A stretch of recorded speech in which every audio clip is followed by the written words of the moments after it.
Indiana can't bring their attacker to justice because it's been too long. So state law sets a time limit to prosecute most types of sexual assault. Newsdays government reporter Garrett Berquist brings us the story of one survivor who wants to change that.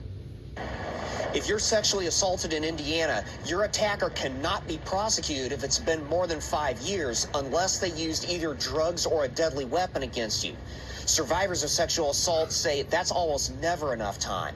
I felt very let down, and I felt like the system and the community with the people involved, failed me.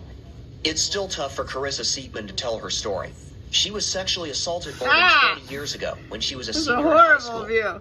She says authorities chose not to pursue the case, even though there was a video of the assault and she was willing to testify. She tried to reopen the case years later.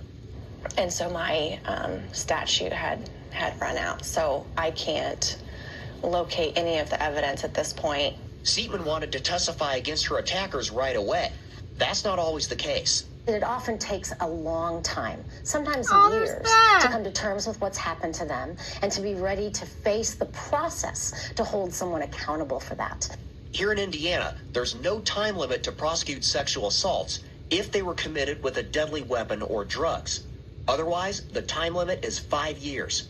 According to the Rape, Abuse, and Incest National Network, every state that borders Indiana has either repealed the statute of limitations or has a much longer time limit. So it's the same crime, but you can still be victimized and terrorized without a deadly weapon. And that was in my case and my sister's case, and many cases across the country and the state. They're absolutely terrified. And so when that happens, it's the same crime. It should be treated without a statute of limitation. Seatman says her sister also was sexually assaulted a few years ago. That, plus her own experience, has led her to begin pushing lawmakers to get rid of the statute of limitations for all sexual assaults.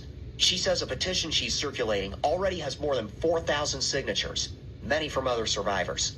So this is Isaiah 6:8, and the Lord said, "Who shall I send? Who will go for us?" And I said, "Here am I, send me." And I felt like that really spoke to what we're trying to do, because we're trying to speak for the people that need their voices heard. Seatman and other survivors plan to wear these shirts at the State House this session. She says they'll be there to push lawmakers to change the law.